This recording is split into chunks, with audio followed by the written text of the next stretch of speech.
Semuanya, perkenalkan nama saya Olivia Gadis Caroline, saya dari kelas 9E.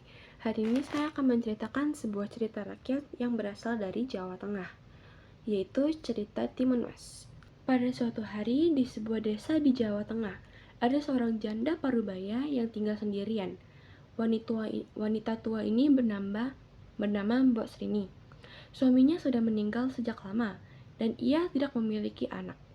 Mbok Srini menghabiskan hari-harinya seorang diri, dan setiap harinya ia merasa bosan serta jenuh karena ia tidak memiliki seseorang untuk menemaninya.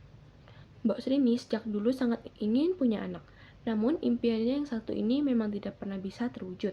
Ditambah lagi sekarang ia tidak memiliki seorang suami. Kemungkinan ia memiliki anak pun tentu saja menjadi hilang. Mbok Srini hanya bisa menunggu keajaiban yang menghampirinya agar ia bisa memiliki anak. Mbak Srini selalu berdoa pada Tuhan setiap pagi, siang, dan malam hari agar Tuhan bisa melihatnya dan mengkaruniakan Mbak Srini seorang anak. Lalu pada suatu malam Mbak Srini memimpikan seorang raksasa yang menyuruhnya pergi mengambil sebuah bungkusan di bawah pohon besar di hutan tempat biasanya mencari kayu bakar. Saat ia terbangun di pagi hari, tentu saja Mbak Srini merasa kebingungan dengan arti mimpi itu.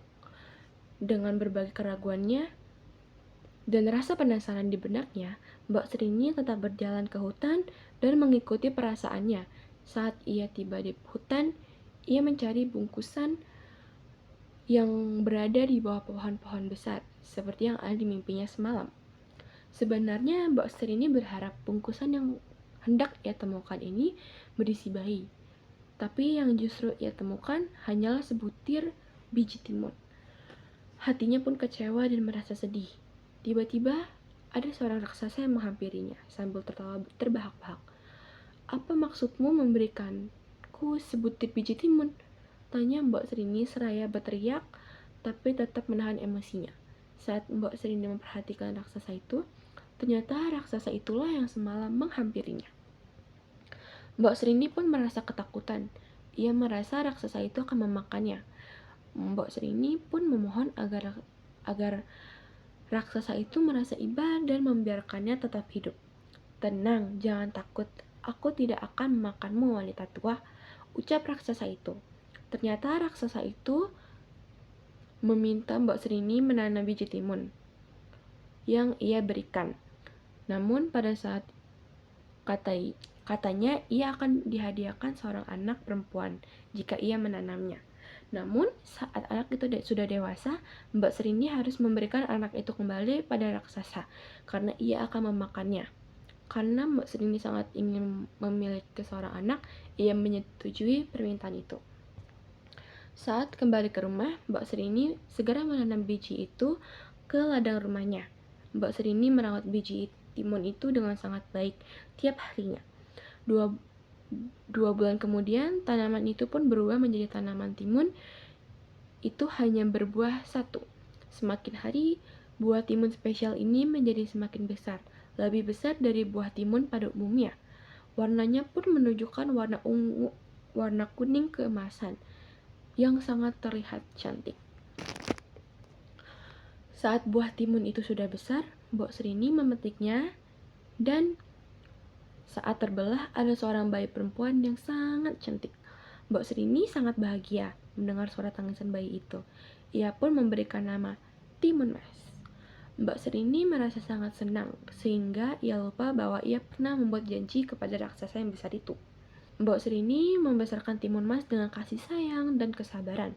Timun Mas tumbuh menjadi seorang perempuan yang cantik, baik, serta sangat cerdas. Pada suatu malam, Mbok Srini kembali bermimpi didatangi raksasa yang memberikannya pesan bahwa dalam waktu seminggu ia akan menjemput Timun Mas. Sejak saat itu, Mbok Srini sering termenung sedih sendirian. Ia terus memikirkan bahwa ia akan berpisah dengan anaknya yang sangat ia sayangi. Terkadang air mata jatuh ke pipinya tanpa ia sadari.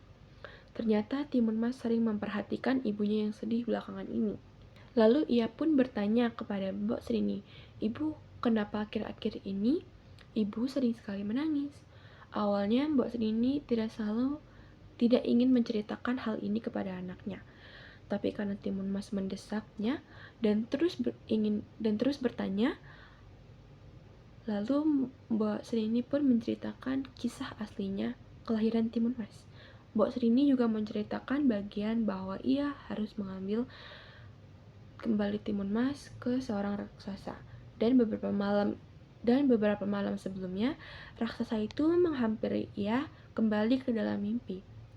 Timun Mas pun merasa sedih karena ia tidak ingin Mbok Serini membalikannya ke sang raksasa. Akhirnya, Mbok Serini meminta Timun Mas berpura-pura sakit agar sang raksasa tidak ingin memakannya.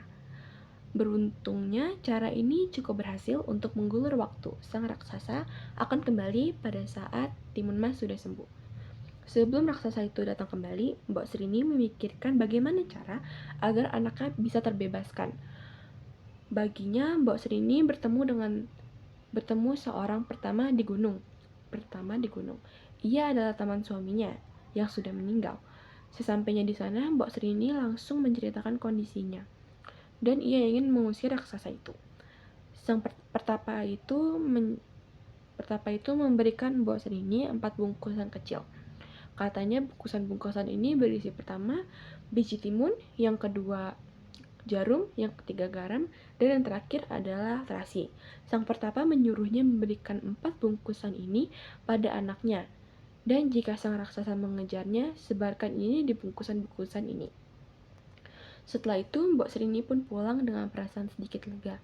Setidaknya, ia sekarang sudah memiliki rencana. Beberapa hari kemudian, raksasa ini pun berdiri berdampingan tanpa rasa takut. Timun Mas tiba-tiba berlari sekencang-kencangnya dan raksasa itu mengejarnya. Setelah berlari cukup jauh, Timun Mas menaburkan biji yang diberikan ibunya. Dalam ajaib, hutan di sekelilingnya tiba-tiba berubah menjadi ladang timun. Dan dalam sekejap, batang timun tersebut menjalar dan melilit ke seluruh tubuh raksasa itu. Namun, raksasa itu mampu melepaskan dirinya dan kembali mengejar Timun Mas. Timun Mas pun melemparkan bungkusan yang berisi jarum. Dalam sekejap, jarum-jarum yang berubah menjadi pohon bambu tinggi dan runcing.